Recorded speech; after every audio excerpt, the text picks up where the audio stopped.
Long ago in the sun-kissed village of Kamena, where the hills hummed with wind and the rivers whispered secrets to the earth, there lived a young woman named Abeni.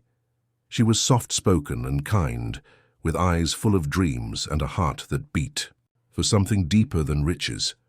Abeni did not care for gold or cloth or cattle, not then. When she was young, she believed that true love was all a person ever needed, and she found that love in Kachi.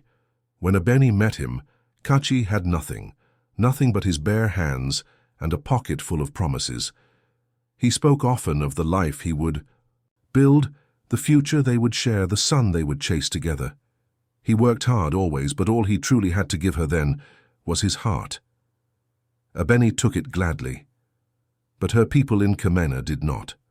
Her mother, Mama Lolu, warned her many times. "Love is sweet, my child," she said, "but sweetness cannot fill an empty pot.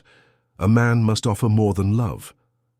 Her older sister, Yejide, who had married a wealthy goat merchant from across the river, sneered at her choices.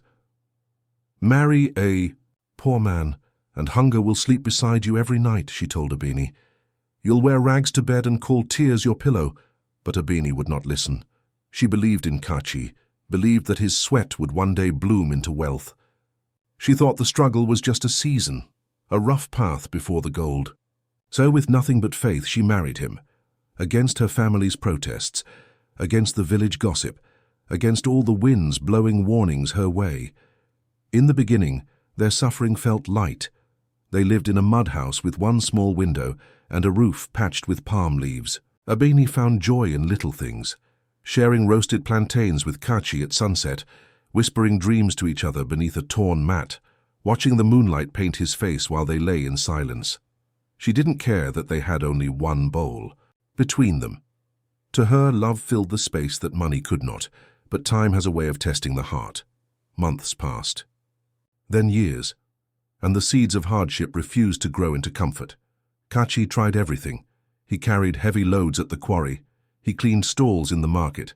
He swept temple floors and helped fishermen haul in nets before dawn. He left before the first rooster crowed and returned long after the stars took their places in the sky. His back ached, his hands blistered, but their stomachs remained hollow.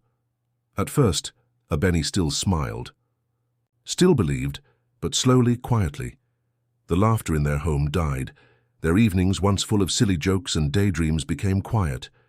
Too quiet. Bitter. Cold. She would stare at the same piece of yam for hours, chewing without tasting. Kachi would count coins again and again, as if more would magically appear. The silence between them grew so loud it hurt her ears. Then, in the second year of their marriage, Abeni missed her cycle. She sat in silence for hours before telling Kachi. When she finally did, her voice trembled with both fear and hope. "I'm with child." Kachi blinked, then forced a tired smile. "Her blessing," he said. And for a while Abeni believed him. She walked through Kamena with her back straight and belly proud. "Perhaps this child will change our luck," she whispered to the wind. She hummed lullabies as she washed clothes. She rubbed her belly and made promises to the little one inside. She was sure that the child would bring light into their shadows. When the baby came, a girl with soft cheeks and lungs strong enough to wake the entire village, Abeni named her Ina, which means wealth in her dialect. "She will bring fortune," Abeni declared. "With every call of her name, wealth will follow." Kachi didn't believe in such things, but when he saw the fire in Abeni's eyes, he nodded. He didn't want to dim her hope, but instead of riches, more sorrow came. Ina cried, day and night. Her little ribs pressed against her skin. Abeni's breasts dried up from hunger, and they could not afford goat milk. The baby was always hungry, and Abeni was always weary. She sold firewood. She fetched water for neighbors. She washed clothes, till her fingers cracked. But no matter how hard she worked, it was never enough. Each time Ina wailed from hunger, Abeni's soul cracked a little more. One night, with tears running down her dusty cheeks, she snapped. "What kind of life is this?" she shouted at Kachi. "A child is supposed to be a blessing, but look at us, look at her, everything is worse." Kachi sat in silence, his hands gripping his knees. He didn't speak. He couldn't. Shame burned his throat too deep for words. Abeni turned her face away. That night, for the first time since their wedding, she looked at her husband not with love, but with blame, with regret. She began to wish she had listened to Mama Lolu, to Yejidi, to everyone. But fate had one more blow to deal. One morning, Kachi left for the town of Doma, where he hoped to find a new job unloading grain. "I'll return with good news," he promised, brushing a kiss on Ina's forehead. He never came back. By midday, a murmur moved through Kamena. A crowd gathered. Outside Abeni's home, one of the neighbors, her hands trembling, spoke softly. "There's been an accident. On the Doma road, a truck. They say it didn't stop. It hit a man. They say it was Kachi." Abeni's knees gave way before her scream did. She ran barefoot, the dust biting her feet, her wrapper barely holding as she tore through the village paths. When she saw him, Kachi lying still on the roadside, eyes closed forever, her heart exploded. "No!" she screamed. "Get up, Kachi! Get up!" She threw herself on his lifeless body, beat her chest, pulled at her braids, cried, until her voice broke. She was a storm of grief, unable to be calmed. That night, under a sky full of mocking stars, something inside Abeni died. She held Ina to her chest, her eyes red and hollow, and she whispered a vow that came not from love, but from fire.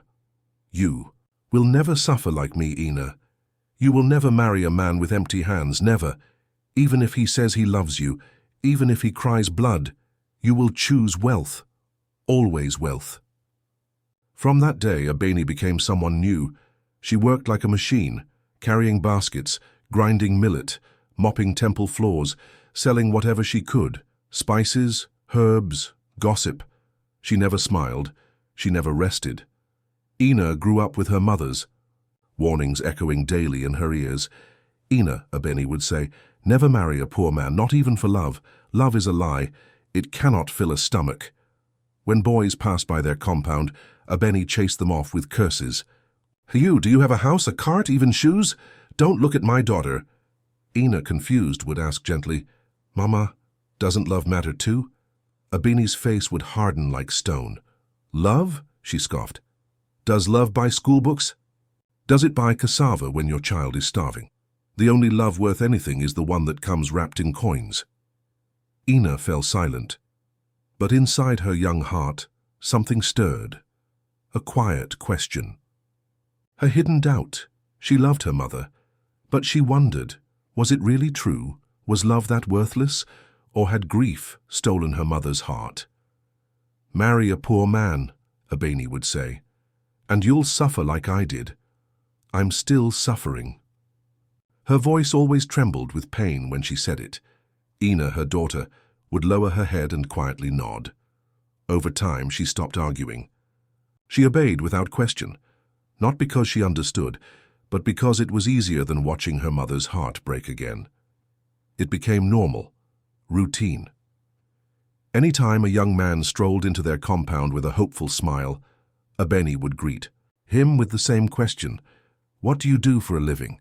And if the answer was, "I'm still in training," or "I'm a student," or "I'm trying to start my trade," Abeni would lift her hand sharply, dismissing him as if he were dust. "Go make money first," she'd say coldly. "Then maybe you can return for my daughter." Soon the boys of Kamena stopped trying. Some whispered that Ina was too proud. Others blamed her mother. Either way, the truth was simpler. Ina was just tired, tired of pretending, tired of waiting. She longed to love and be loved. She wanted someone to make her laugh until her stomach hurt, someone to whisper sweet nonsense in her ear. But with her mother always standing guard, love was a bird with clipped wings. Then one afternoon something unexpected happened. Ina had gone to the market to buy food for her mother. She carried a woven basket filled with okra, dried fish, and ground cassava. The sun blazed overhead and sweat slid down her back like beads of oil. The road back home stretched long and dusty. Suddenly a sleek black jeep slowed beside her. She ignored it.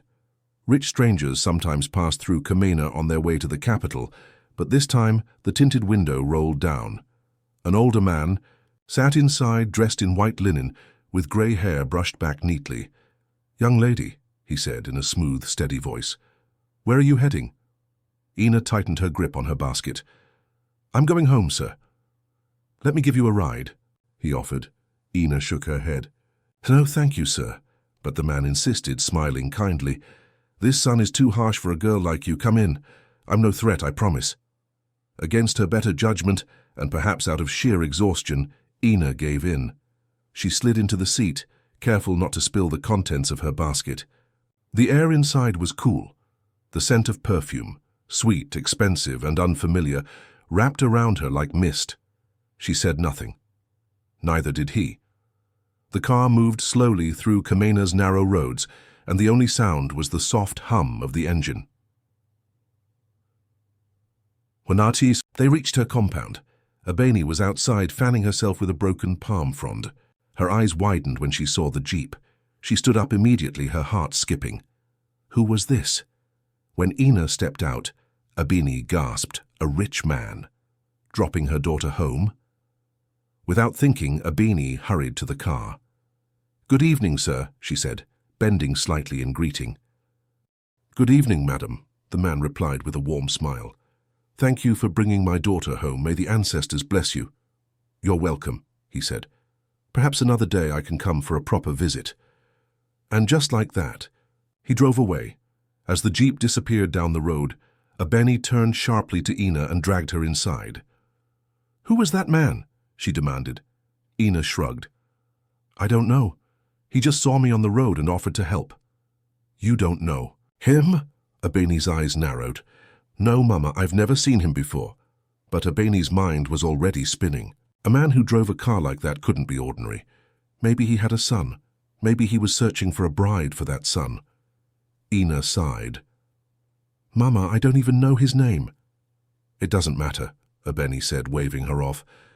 This is the kind of person I've prayed for. His son must be rich, a man who can care for you, protect you, provide everything. Ina said nothing. She knew better than to argue. For the next few days, Abeni talked about nothing else. When will he return? She kept asking. Maybe this is our chance, the blessing we've waited for. Ina said nothing, but in her chest a tight knot formed. She had a bad feeling about all of this. 2 weeks later, the jeep returned. Abeni was sweeping the compound when she heard the tires crunching on gravel. She looked up, and there it was. The same car. She dropped the broom and ran forward like a child seeing her favorite fruit. The man stepped out, dressed in a rich green agbada with golden embroidery. His sandals were polished, and his smile warm. Good evening, madam, he said. Ah, welcome, sir. Welcome, Abeni beamed. Please come inside. This time he accepted. Abeni dusted the wooden chair and offered it like a throne. Then she turned sharply to Ina. Go and fetch cold water, she ordered. Ina hesitated. Her mother's glare pushed her legs forward. She returned with a metal cup filled with cold water. The man took it politely, sipped slowly, then set it down. My name is Chief Obo, he said, and I have come for something important. Abeni's eyes lit up. Yes, Chief, I'm listening. I am looking for a wife, he said simply. Abeni's smile stretched wider. Ah, wonderful. For your son? Chief Obo chuckled softly. No, madam, I am looking for a wife for myself. The smile froze on Abeni's face. For yourself? She asked, blinking. Yes, he nodded. The moment I saw your daughter, I admired her grace. She is beautiful, respectful. She will make a good wife. Abeni's tongue stuck to the roof of her mouth. Chief Obo was at least 20 years older than her, maybe more. She had assumed he was searching for a young bride for his son, not himself. He noticed her hesitation and calmly reached into his pocket. He placed 2 thick bundles of crisp Naira notes on the table. Take your time to consider it, he said. I will return in a few days. And just like that, he stood up and left. The car's engine faded down the road, leaving behind only dust and silence. Ina turned to her mother, horrified. Mama, she whispered, I will not marry that man. Abeni didn't answer. She sat slowly, eyes fixed on the money. Her hands trembled as she picked up the bundles. Mama, Ina repeated louder. Did you hear me? I said I will not. Hush, Abeni snapped. She didn't look at her daughter. She just stared at the money as if it had spoken to her soul. Ina's heart sank. She knew that look. I cannot marry him. Ina said firmly, but Abeni said nothing. Not for the rest of that day. She didn't argue, she didn't plead. She simply moved like a shadow in the house, her eyes empty, her lips tight. The next morning, just after dawn, Abeni woke her daughter early. "Go to the market," she said, handing over a list written on a torn piece of paper. "Buy a live chicken, palm oil, ground pepper, and the rest. We'll be cooking something special today." Ina blinked. "Special? What's the occasion?" "Do as I say," Abeni snapped, waving her off. Still confused, Ina left the house. It wasn't like her mother to waste money, let alone ask for expensive ingredients. But today the list included rich spices, smoked fish, and even stockfish, something they hadn't eaten in years. She walked back home, sweating in the heat, balancing her basket. As soon as she stepped into the yard, Abeni was already in the kitchen, firewood crackling beneath a pot. For hours they cooked together. The aroma of spiced broth, hot oil, and soft pounded yam filled the compound like a celebration. When the food was ready, Abeni dished out 2 generous plates. It was a feast. Ina stared at the food: steaming chicken, thick ogbono soup, slices of yam so soft they melted under her fingers. She ate slowly, savoring every bite. "Mama," she said between mouthfuls, "this food is amazing." Abeni watched her carefully. "Would you like to eat like this every day?" Ina smiled, licking her fingers. "Of course, Mama. Who wouldn't?" Abeni sighed deeply. Then, "Don't let this chance pass us by, my daughter." Ina paused mid-bite. "What do you mean?" Abeni leaned forward, her voice dropping low. "You must marry Chief Obo." The soup turned sour in Ina's mouth. Her spoon clattered into the bowl. "Mama, what are you saying? Is this a joke?" "I'm not joking," Abeni replied firmly. "That man has everything. You'll never lack." Ina pushed her plate away. "He's old enough to be my grandfather." "And so what?" Abeni barked. "Are you the first to marry an old man? Look around you, child. Girls marry men 3 times their age every day and live like queens." Tears welled up in Ina's eyes. "That's not the life I want." Abeni's tone softened. "My daughter, do you want to cry over an empty cooking pot like I did? Do you want to bury a husband with nothing to leave behind? Do you want to live off scraps? Struggle to feed your children?" Ina was silent, because deep down she didn't want that either. She hated the thought of poverty, of watching her child go hungry the way she once had. But still, Chief Obo? She tried to resist. She begged, she wept. But Abeni didn't stop. Every day she whispered reminders of suffering. Every night she painted pictures of a better life: a mansion, servants, silk bedsheets. "Love will not save you," Abeni warned. "Money will." And little by little Ina's strength wore down. Eventually she gave in. The wedding was planned within days. Chief Obo spared no cost. There were drummers, dancers, lace-wrapped guests, and more food than the village had seen. In a decade, children ran with plates of jollof rice. Elders drank palm wine until their bellies rumbled with laughter. Everyone said it was the wedding of the year, but the bride did not smile. Ina stood beside her new husband, his skin wrinkled, his teeth gold and felt like a caged bird. Her smile was painted on, her soul tied up in invisible ropes, and when they arrived at Chief Obo's mansion, her heart sank further. The compound was grand. The house had white marble floors, chandeliers, endless rooms, but it was not empty. 4 women stood waiting at the top of the staircase. His other wives. They stared down at her like vultures. None smiled, none welcomed. The 4th wife, Madame Adaku, who had once been the youngest, was the cruelest of all. Her eyes narrowed as she looked Ina up and down. "So you're the new one," Adaku muttered loud enough for the others to hear. "Let's see how long you last." She turned to the others and sneered. "She thinks she's special."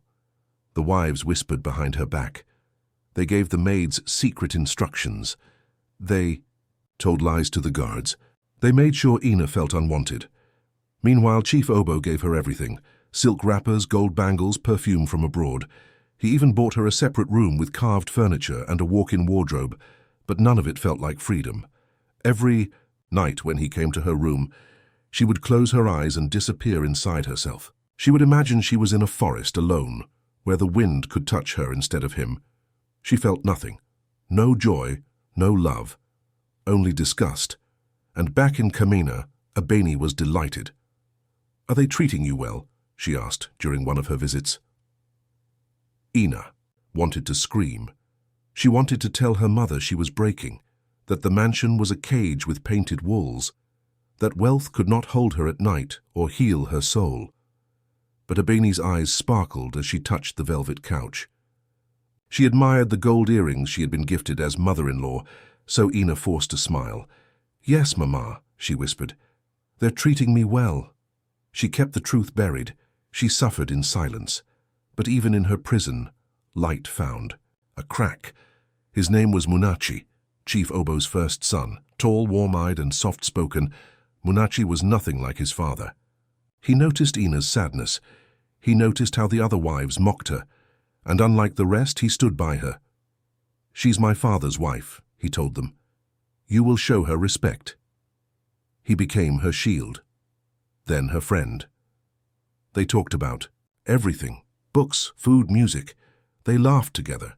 Slowly, Ina began to feel something she thought was gone forever. Butterflies.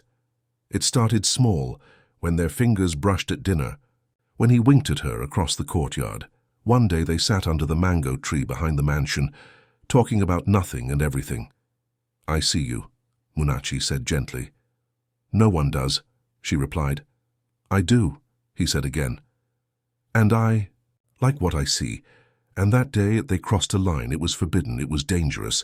But in his arms, for the first time in her life, Ina felt wanted, desired, loved, not purchased, not displayed. Loved. What Munachi and Ina shared felt real. So real, in fact, that neither of them carried guilt. They continued meeting in silence, their hearts clinging to the stolen moments like a lifeline. But secrets never sleep for long. The Hiao. Other wives noticed. Whispers grew like weeds in the corridors. Even though Ina and Munachi tried to stay careful, never touching in public, never lingering too long, their closeness betrayed them. None of the wives were blind. And Madame Adaku, the fourth wife, was especially sharp-eyed and sharper-tongued. She had once been the youngest in the mansion, the most favored, the most envied. But Ina had taken all that away with her youth and quiet beauty. Chief Obo had once gifted Adaku a gold anklet and praised her laugh as music. Now he barely looked at her. That made her bitter. But it also made her dangerous. She didn't just want Ina gone. She wanted her shamed, ruined. So she set a trap. For days, madam, Adaku watched. She noticed how Munachi always lingered near Ina's doorway, how his voice softened when he spoke to her, how Ina's laughter returned only when he was near. Adaku's suspicion turned into certainty, but she didn't want to tell the chief in rumors. No, she wanted him to see it with his own eyes. One morning she entered his private chamber. "My husband," she cooed. Chief Obo didn't lift his head from his scroll. "What is it, Adaku?" "I bring no joy, my lord," she said, faking sorrow.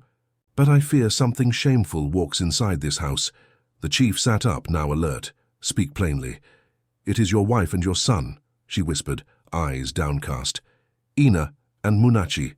I believe something improper is happening between them." Chief Obo's hand froze.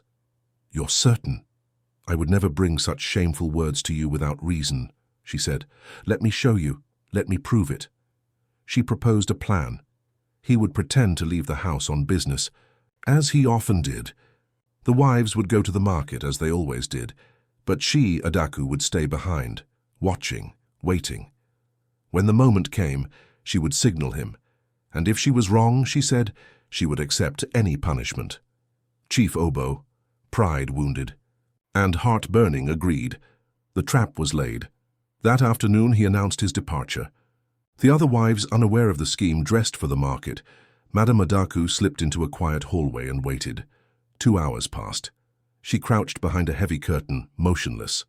When the house was still and silent, she went to Chief Obo's chamber and led him through a hidden back corridor. They crept quietly, each footstep muffled, their breathing shallow. Then whispers. From behind Ina's door came soft giggles, then a sound that made the chief's blood boil. A moan. He stormed. Forward slammed the door open, and there they were. Munachi stood beside the bed, shirt halfway unbuttoned. Ina froze under the sheets, gasping in terror. Chief Obo's face twisted in fury. "You," he shouted, voice shaking. "My own son with my wife?" Ina scrambled for words. "Please, my lord, it's not what you—" But Munachi stepped forward, calm and defiant. "I love her," he said. "I never meant for you to find out this way, but I won't deny it. I love her." "You shame me," Chief Obo roared. "You disgrace this house." "I don't regret it," Munachi replied. "Ina is not a possession. She is not some jewel to be locked in a chest. I love her, and I'll take her far from here. You'll never see us again." Those words stung worse than betrayal. Chief Obo's hands trembled as he reached into his robe. He pulled out a black chain, a deadly charm given to him long ago by a powerful diviner. It wasn't meant to punish, it was meant to kill. He raised it high. "You are an abomination," he hissed at Munachi. "I curse the day I called you my son." And then he flung the charm, but before it struck, Ina screamed and leapt in front of Munachi. The charm hit her squarely in the chest. Her body jerked. Her mouth opened in a silent scream. She dropped to the floor, convulsing. Munachi caught her, his voice cracking. "Ina! Ina!" Her eyes rolled back, her fingers clawed at nothing. And then she was still. Gone. Chief Obo stepped back, horror in his eyes. He hadn't meant for that. He turned and walked out of the room like a man who had just murdered his own soul. Chaos followed. The other wives returned from the market and found the mansion in uproar. Ina's body lay on the floor, covered in white cloth. Servants wept quietly. Even Adaku stood frozen, guilt staining her face. I didn't mean for this," she whispered. "I only wanted her gone, not dead." But it was too late. Munachi packed his bags that same evening. His hands didn't shake, his face showed no tears. He walked to the doorway, turned once to face his father. "I will never come back here," he said. "Not while you're alive." And then he was gone. Chief Obo refused to bury Ina. He ordered her body sent to Kamena. When the villagers arrived with the corpse, Abini collapsed. Her scream tore through the skies like thunder. She fell on her knees beside her daughter's body, grabbing her cold hand and sobbing. "My child, my beautiful Ina, what have they done to you?" She rocked back and forth, her voice hoarse with sorrow. In a storm of grief, she stormed Chief Obo's mansion. "What happened to my daughter?" she screamed, standing in the courtyard like a flame. Chief Obo came out slowly. His eyes were empty. "She was a harlot," he said. "She brought shame. She paid for it." Abeni crumpled to the ground. The words pierced her like arrows. She had done this. She had pushed her daughter into that house, into that life, into that death. She had ignored Ina's tears. She had chosen riches over peace, and now her daughter would never laugh again, never walk again, never hold her hand again. If only she had let her choose love. If only she had not been so blinded by hunger for wealth. But now the lesson was too late. The mansion, the gifts, the status, they meant nothing. Nothing at all. She would live. The rest of her days haunted by the echo of her daughter's voice. Love may not have fed them, but money had killed her.